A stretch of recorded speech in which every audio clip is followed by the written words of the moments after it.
I'm at 3236 Ivory Coast. Now we're in the lakes, so people renting here have the advantage of being next to Summerlin. They're only separated by one street, and they get all the good schools and everything else, but they don't have any real high association fees. And this is Wendy. She's riding shotgun with me today. Say hello, Wendy. There you go. The floor is stained concrete. That's not going to work. So we're going to need to include the cost of probably putting in tile in this entryway. So we're going to probably would have tile. And remember, we'll get quotes on everything during the due diligence period. But tile here, carpeting in the rest of the area, tile in the wet areas like the kitchen. Now the kitchen has the older countersinks and it's got the older tile stuff. And so we may want to consider replacing the cabinets. Or sorry, the countertops. Countertops typically run about $40 a square foot to have them put in. I'm assuming the appliances work and that sort of thing.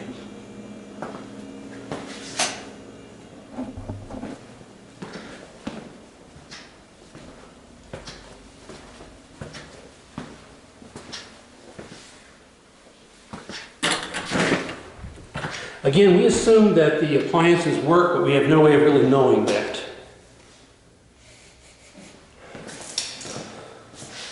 Something smells a little funky out here. I don't know what it is. It doesn't smell inside though. The backyard is pretty good size. There are some pigeons. Now, the cost to get rid of pigeons is kind of hard to guess at.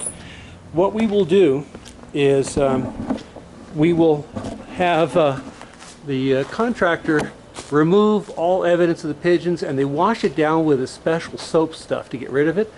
But worst comes to worst, we just have to get rid of them. You can see all the pigeon poop down here. I don't think I'd do anything to the backyard other than get rid of the pigeon. We got to do that.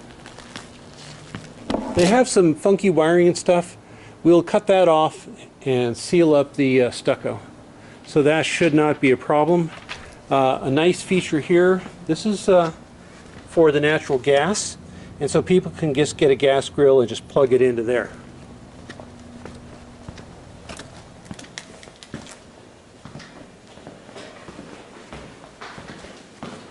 We're missing one brick. I would probably get that epoxied in.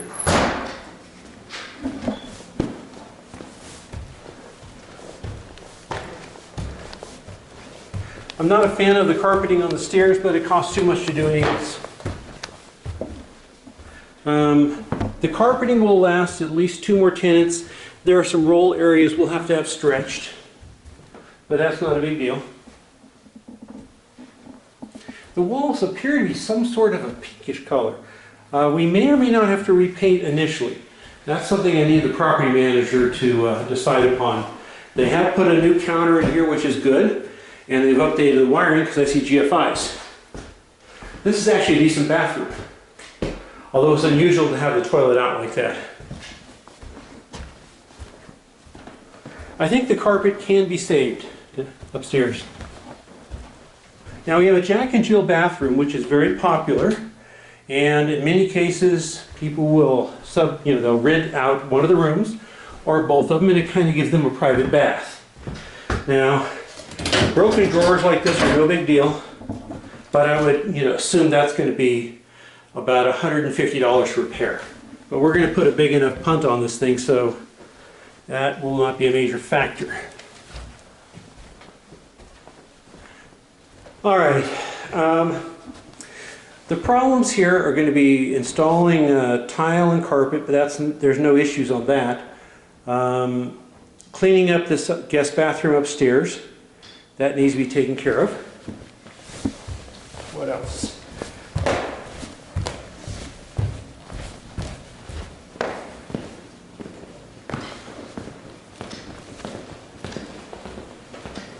Oh, we've never seen the bathroom down here. It's got to be this one. Yes. Okay, we got a half bath down here. And that looks updated. You know, we can do this type of very low cost countertop in the kitchen, but I wouldn't do that. Everything else, I mean, you've got your usual $500. Oh, and if I haven't mentioned before, this is the kind of blinds we typically will put in here. This will run about 60 bucks installed. So, you know, we have verticals over here, but when those go, we replace them, and we've got the aluminum cheapies over here, and they're already damaged as far as I can tell. Look, this is a good property. It's an older one. It's going to need some updating, but you're in an excellent area for a long-term investment.